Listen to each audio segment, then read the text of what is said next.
स्वागत है आपका एपीएन के लोकप्रिय कानूनी प्रोग्राम लीगल हेल्पलाइन में और मैं हूं आपके साथ नेहा दुबे। इस कार्यक्रम में हमारे कानूनी विशेषज्ञ रोजमर्रा की जिंदगी की समस्याओं से जुड़े कानूनी मसलों पर आपकी शंकाओं का समाधान करते हैं।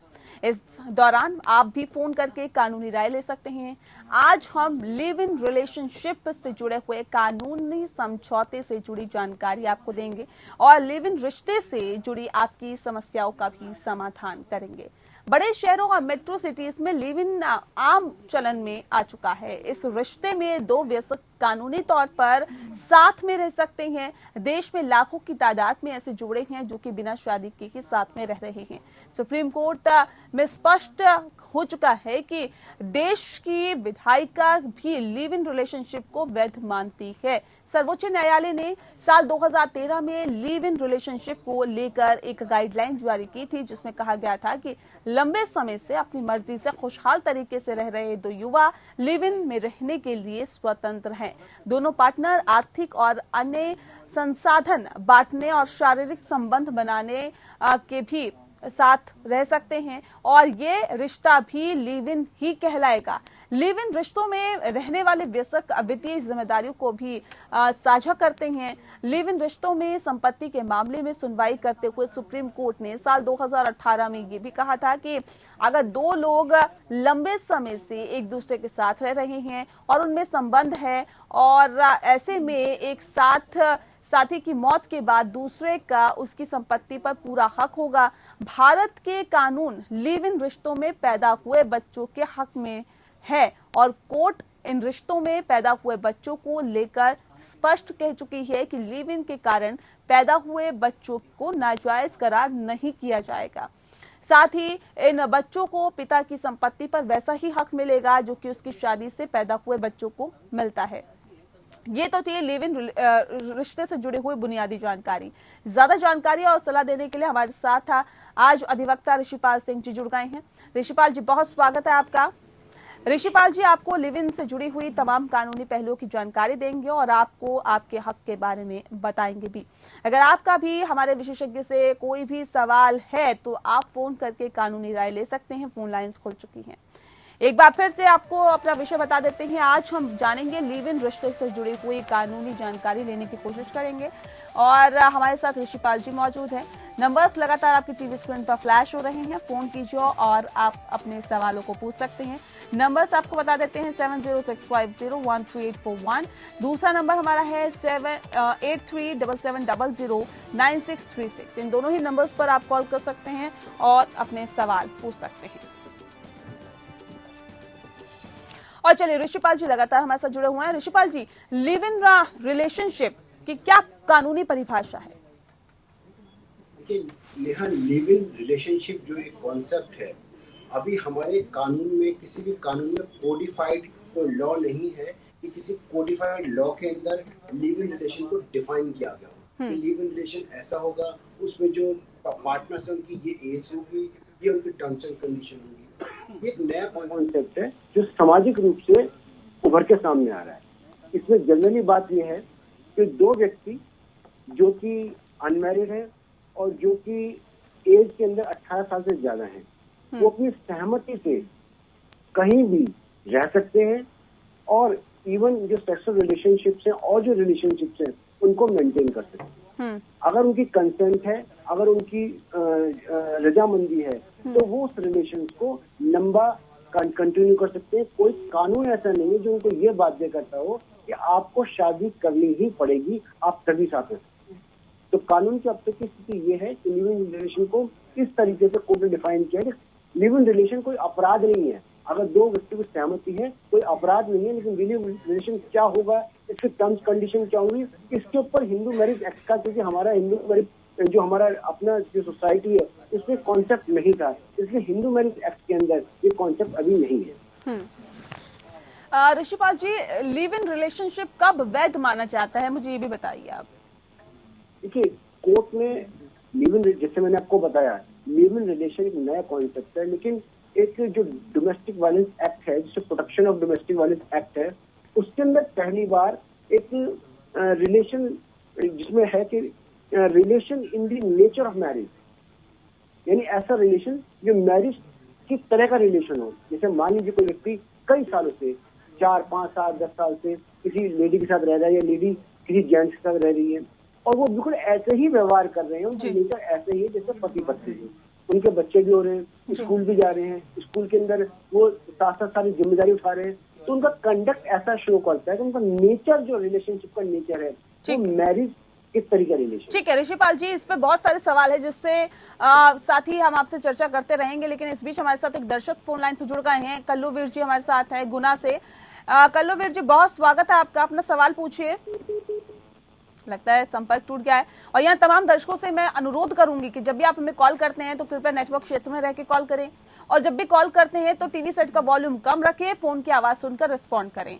बहरहाल एक बार फिर से मुद्दे पर लौटते हैं। ऋषिपाल जी, बात आज हम लिव इन रिलेशनशिप की कर रहे हैं। क्या लिव इन रिश्तों को शादी का दर्जा दिया जा सकता है? नहीं, ऐसा नहीं है, कानून में ऐसा कहीं नहीं लिखा कि इवन स्पेसिफिकली सुप्रीम कोर्ट ने कहा कि जो मैरिज का रिलेशन है वो डिफरेंट रिलेशन है। जब आप मैरिज लीगली जो मैरिज है जब परफॉर्म करते हैं तभी आप उसको मैरिज रिलेशन लीगली वेडेड वाइफ का रिलेशनशिप देंगे। लिव इन रिलेशन का डिफरेंट कैटेगरी है और मैरिज के इवन के जो ये relation in the nature of marriage है, ये सुप्रीम कोर्ट ने कहा है ये भी लिव इन रिलेशन जैसा नहीं है। अगर कानून को अगर सुप्रीम कोर्ट उसको अगर पार्लियामेंट लिव इन रिलेशन का कोई कानून बनाती है तब वो लिव इन रिलेशन को अगर कानून में शामिल करते तब वो कानून का जहाँ पहन सकते हैं, तब हम कह सकते हैं कि उनको शादी का दर्जा दिया जा सकता है या नहीं दिया जा सकता। अभी फिलहाल तो लिव इन रिलेशन डिफरेंट है और मैरिज रिलेशन अलग है। ऋषिपाल जी, इस पर हम चर्चा लगातार जारी रखेंगे। रिंकू सोनी इस वक्त हमारे साथ एक कॉलर फोन लाइन पे जुड़ गए हैं। रिंकू जी, बहुत स्वागत है आपका, अपना सवाल पूछिए। रिंकू जी, आवाज मिल पा रही है आपको? हाँ जी। जी सर, क्या है आपका सवाल? जी, मेरी मिसेस आई थी मतलब मेरे साथ बातें करती और घर छोड़ने की बात करती, हमेशा लगता है ये बोलती है कि मुझे तलाक दे दो, मुझे छोड़ दो, और अभी भी ये मेरे ससुर से जाके बैठी हुई है और आ नहीं रही है। रिंकू जी, आपकी आवाज ठीक तरह से नहीं पहुंच पा रही है, बीच में ब्रेक हो रही है, तो एक बार फिर से दोहराएंगे अपना सवाल? हेलो जी सर, एक बार फिर से अपना सवाल दोहरा दीजिए। मेरी मिसेस क्या है? हेलो जी, सुन पा रहे हैं, बताइए। चलिए, लगता है संपर्क टूट गया है और आवाज में भी दिक्कत आ रही थी, नेटवर्क इशू है। बहरहाल एक बार फिर से हम विषय पर लौटते हैं। ऋषिपाल जी, हम लिव इन रिलेशनशिप की आज हम बात कर रहे हैं, और अगर कोई लिव इन रिश्ता टूट जाता है तो क्या पुरुषों को मुआवजे का भुगतान करना चाहिए, या ये कहा जा सकता है कि कानून में ऐसा है क्या? देखिए, कानून में एक स्थिति तो ये है कि अगर वो कोई स्त्री के साथ कोई व्यक्ति लिव इन रिलेशन में बहुत समय से रह रहा है और अगर कोर्ट में वो डोमेस्टिक वायलेंस की पिटीशन को फाइल करती है और उसको ये साबित करती है कि उसका रिलेशन मैरिज नेचर की तरह रिलेशन था, अगर एविडेंस से प्रूव होता है तो ऐसी स्थिति में जो कंपनसेशन का जो प्रोविजन है और जो मेंटेनेंस का प्रोविजन है वो उसको मिल सकता है, बशर्ते वो प्रूव करे। दूसरा, अगर इस रिलेशनशिप से कोई बच्चे भी पैदा होते हैं तो लेकिन वो बच्चे जो हैं बच्चे लेजिटिमेट होंगे, बच्चों की जो भी बच्चे हैं उनकी जिम्मेदारी उसको एक व्यक्ति को या पुरुष को ऐसी उठानी पड़ेगी जैसे उसकी वैध पत्नी पर बच्चे हो। जी ऋषिपाल जी, लिव इन रिलेशनशिप में अगर धोखा होता है तो क्या लड़की रेप के चार्ज लगा सकती है? देखिए, रेप का जो लॉ है वो बिल्कुल डिफरेंट है।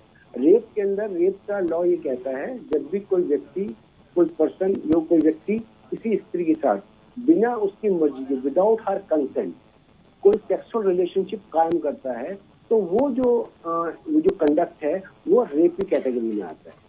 लेकिन अगर क्योंकि आप और कोई भी व्यक्ति है जो 2 साल से 3 साल से 4 साल से वो कंसेंट में रिलेशनशिप में रह रहा है और कंसेंट में वो अपने सेक्सुअल रिलेशंस को बनाए रखे हैं 3 साल से 4 साल से। ऋषिपाल जी, मेरा सवाल दरअसल इससे थोड़ा सा अलग है। मेरा सवाल ये है कि अगर धोखाधड़ी होती है किसी लड़की के साथ और एक व्यक्ति जो कि पहले से शादीशुदा होता है लेकिन वो शहर आता है कामकाज के सिलसिले में और वहां पर वो किसी लड़की के साथ लिव इन रिलेशनशिप में रहता है, तो उस केस में लड़की किस तरह से कानून का दरवाजा खटखटा सकती है, अदालत का दरवाजा खटखटा सकती है? मैं आपको यही बता रहा हूँ कि अगर मान लीजिए वो व्यक्ति उसको नहीं बताता है वो शादीशुदा है और उसको ये कहता है कि मैं उनसे शादी कर लूंगा, और शादी का झांसा देके लगातार लिव इन रिलेशन में रहता है और लगातार उससे सेक्सुअल अफेयर करता है, तो ऐसी स्थिति में निश्चित तौर पर उसके ऊपर 376 जो है वो बलात्कार केस बनता है। लेकिन अगर वो सहमति है, लड़की को पता है कि वो व्यक्ति शादीशुदा है और वो अपनी सहमति से उस रिलेशनशिप को कायम रखा हुआ है 3 साल तक, 2 साल तक, 1 साल तक,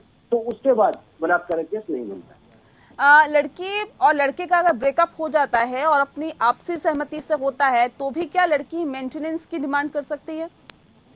नहीं, ऐसा कोई कानून नहीं है जिसके अंदर लिव इन, तो मैंने आपको जैसे पहले बताया कि लिव इन रिलेशन को कहीं पर अभी कोडिफाइड लॉ नहीं है कि लड़की कहे कि मुझे इसको अलग कर दिया तो मुझे एज ए कंपनसेशन दिया जाए। तो वैसे अपना जो मुआवजा है, अगर उसको लगता है कि वो परेशान किया गया है, हरास किया गया है, कोई और चीज है, तो अलग से मुआवजे का दावा डाल सकते हैं। लेकिन डोमेस्टिक वायलेंस में अभी कोई प्रोविजन नहीं है। 125 जो सीआरपीसी से मेंटेनेंस है उसमें कोई प्रोविजन नहीं है। आज हम लिव इन रिलेशनशिप के बारे में बात कर रहे हैं। खास मेहमान ऋषिपाल जी लगातार हमारे साथ मौजूद हैं।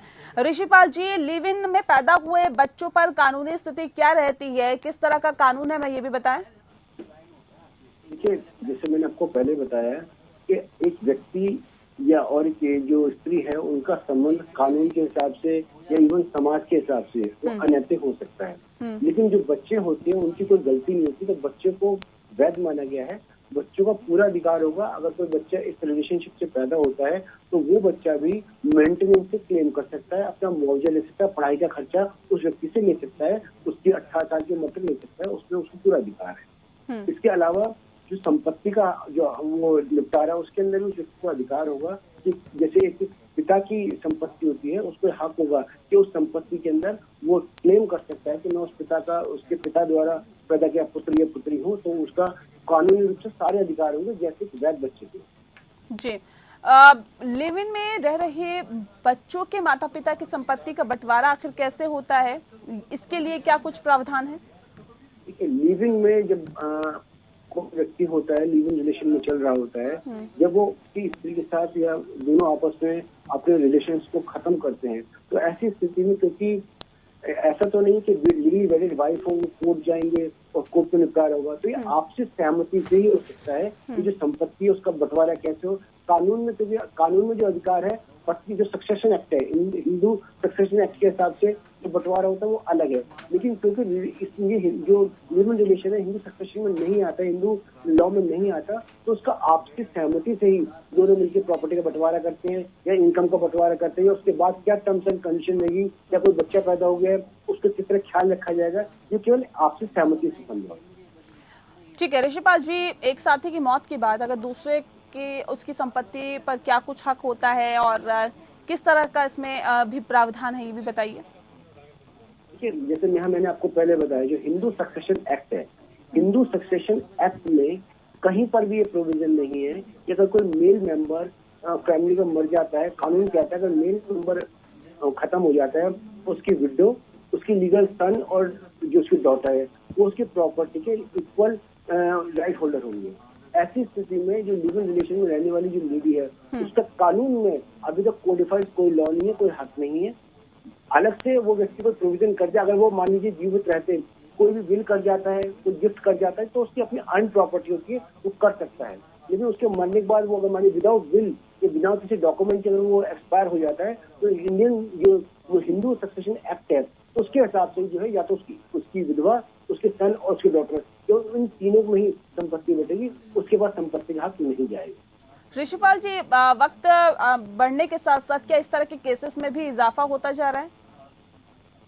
देखो नेहा, जैसे आप देख रहे हैं समाज में लगातार परिवर्तन आ रहा है। हम भी जो पश्चिम का समाज है उससे प्रभावित होते जा रहे हैं, जो रिलेशनशिप्स है उनमें भी अंतर आता जा रहा है। तो ऐसी स्थिति में जो नया युवा वर्ग आ रहा है, नए युवा वर्ग को हो सकता है समाज में कुछ लोग कहते हैं कि भाई लिव इन रिलेशनशिप अनैतिक है या उसको कानूनी मान्यता नहीं है, लेकिन जो लोग रह रहे हैं उनको लगता है कि हाँ समय हम किसी के साथ रह लेते हैं, उसके विचारों को जान लेते हैं, आदतों को जान लेते हैं, उसके बाद हम लोग शादी कर लेते हैं, तो हर चीज के प्रोज एंड कॉन होते हैं, फायदे नुकसान होते हैं। तो उसके हिसाब से जो है एक नया कॉन्सेप्ट है, नई जनरेशन है, वो अपने हिसाब से चीजों को डिसाइड करती है। और मैं समझता हूँ कि नया आने वाला जो जनरेशन है वो बहुत अच्छे से समाज का जो ताना बाना अच्छे से बन रही है और अच्छे से चीजों को डिसाइड कर रही है। जी, ऋषिपाल जी, लिव इन रिश्ते में इस तरह की यौन उत्पीड़न पर क्या घरेलू हिंसा का कानून लागू हो सकता है? डोमेस्टिक वायलेंस ये तो है, ये है। अगर आप ये साबित करते हैं कि आप मैरिज की तरह के रिलेशन में बहुत समय से हैं, मान लो 4, 5, 7, 10 साल से आप रह रहे हैं, तो ऐसी स्थिति में अगर यौन उत्पीड़न होता है या और कोई भी परेशानी होती है, तो आप कोर्ट के अंदर और इवन उस व्यक्ति के खिलाफ नहीं बल्कि उसके परिवार के बाकी लोगों के खिलाफ भी आप चाहें तो डोमेस्टिक वायलेंस के अंदर कंप्लेंट कर सकते हैं। जी ऋषिपाल जी, ये भी हमें बताइए कि किस तरह के एविडेंस की इसमें जरूरत होती है, क्योंकि आपने कहा कि एविडेंस अगर आपके पास है तो आप ये साबित कर सकते हैं। किस तरह के एविडेंस की जरूरत होती है इस संदर्भ में? मान लीजिए अगर आप ये साबित करते हैं कि कोई व्यक्ति किसी स्त्री के साथ पिछले 8 साल से 10 साल से रह रहा है, तो 8 साल से 10 साल से रह रहा है तो नेचुरली उनको जो उनके आधार कार्ड है, उनकी आईडीज हैं या जहाँ पे वो रह रहे हैं वहाँ के पड़ोसी हैं, उनके बाकी जो डॉक्यूमेंट्स हैं, उन डॉक्यूमेंट्स में एक दूसरे का नाम होगा, जहाँ पे वो रह रहे हैं वहाँ के पड़ोसी बाकी गवाही दे सकते हैं कि हाँ ये लोग पिछले 10 साल से रह रहे हैं। इस बीच उनको कोई बच्चा हुआ है तो वो अगर स्कूल जाते हैं तो वहाँ पे उनका बिहेवियर कैसे रहता है, वो व्यक्ति उस बच्चे के पिता के रूप में अपने आप को प्रेजेंट करता है, वो लेडी उस बच्चे के रूप में माता के रूप प्रेजेंट करती है। तो ऐसी स्थिति में अगर जो ये सब एविडेंस है जो समाज देखता है, जिसको आप कोर्ट में लेके जा सकते हैं, चाहे वो डॉक्यूमेंट्री एविडेंस हो और चाहे वो गवाह के रूप में हो, तो वो अगर कोर्ट में जाते हैं और साबित करते हैं पिछले 10 साल से पिछले 8 साल से हम लोग ऐसे ही समझते आ रहे हैं कि ये पति पत्नी, क्योंकि उनका बिहेवियर जैसे सोसाइटी में जाते हैं, जैसे शादी में जाते हैं तो बिहेवियर पति पत्नी के रूप में ही होता है। तो ये सारे एविडेंस, सारे फैक्ट्स होते हैं जो प्रूव करते हैं कि आपका रिलेशन पिछले बहुत समय से जो है पति पत्नी के नेचर जैसा है। जी ऋषिपाल जी, सुप्रीम कोर्ट ने साल 2018 में ये भी कहा था कि अगर 2 लोग लंबे समय से एक दूसरे के साथ रह रहे हैं तो और उनमें संबंध है, तो ऐसे में एक साथी की अगर मौत हो जाती है तो उसकी हम संपत्ति पर पूरा हक होगा दूसरे व्यक्ति का। और क्या कुछ उन्होंने कहा था कोर्ट ने, और क्या कुछ कहा था, हमें इस बारे में तफसील से बताइए। 2018 में देखिए, जो वो एक तो स्पेशल जो जजमेंट था उसमें एक तो ये कहा गया था कि जो भी मतलब लड़का और लड़की अगर 18 साल से ज्यादा उम्र के हैं और अपनी सहमति से किसी रिलेशन में बंधे हुए हैं, तो कोई कानून या कोई समाज का कोई सत्ता या कोई एनफोर्समेंट एजेंसी उनको ये नहीं कह सकती कि वो पति पत्नी के रूप में शादी करें और तभी साथ रह सकती है। वो सारे के सारे काम ऐसे कर सकते हैं जैसे पति पत्नी के रूप में रह रहे, क्योंकि आर्टिकल 21 के अनुसार उनको अधिकार दिया गया है, वो व्यस्त हो गए हैं, समझदार हो गए हैं, अब वो उस रिलेशनशिप में रह सकते हैं, उनको सब चीज पता है क्योंकि वो भारत के नागरिक हैं और एक तो व्यस्त है। दूसरी बात, अगर मान लीजिए कोई काफी लंबे समय से पति पत्नी के रूप में रहता आ रहा है और उसमें रहते रहते वो संपत्ति को अर्जित करते हैं, जो दोनों लोग मिलकर संपत्ति को अर्जित करते हैं और एक व्यक्ति की अगर मौत हो जाती है, तो ऐसी स्थिति में जो दूसरे व्यक्ति है वो क्लेम कर सकते हैं कि हम बहुत समय साथ एक पति पत्नी के रूप में हम साथ रह रहे थे, हालांकि हमें शादी नहीं थी और संपत्ति जो है ये हमारे द्वारा कमाई गई थी। ऐसी स्थिति में उसको अधिकार होता है तो संपत्ति पर क्लेम कर सकता है और सारे अधिकार जो पत्नी का अधिकार है वो उसको मैं मांग सकता है। लेकिन मैं फिर आपको ये कहता हूँ कि इसमें सबसे बड़ा जो क्राइटेरिया है वो ये है कि आपको उस नेचर को प्रूव करना पड़ेगा कि आप अगर लीगली मैरिड जो वाइफ होती है तो उसमें कुछ नहीं करना होता, शादी का कार्ड दिखा दीजिए और दूसरी बात क्या है आप फोटोग्राफ दिखा दीजिए, दूसरी पार्टी एडमिट कर लेती है, रिलेशन प्रूव हो जाता है। लेकिन जिस केस में रिलेशन प्रूव नहीं होता वहाँ पे आपको रिलेशन को प्रूव करना जरूरी है, क्योंकि बाकी लोग ये क्लेम करेंगे कि आपको कोई रिलेशन नहीं है। चलिए, बहुत शुक्रिया आपका ऋषिपाल जी, आपने बहुत तफसील से, बहुत विस्तार से हमें लिव इन रिलेशनशिप के बारे में जानकारी दी, हमारे दर्शकों को जानकारी दी, इसके लिए आपका बहुत बहुत शुक्रिया। इसी के साथ लीगल हेल्पलाइन में इतना ही, मुझे दीजिए इजाजत, नमस्कार।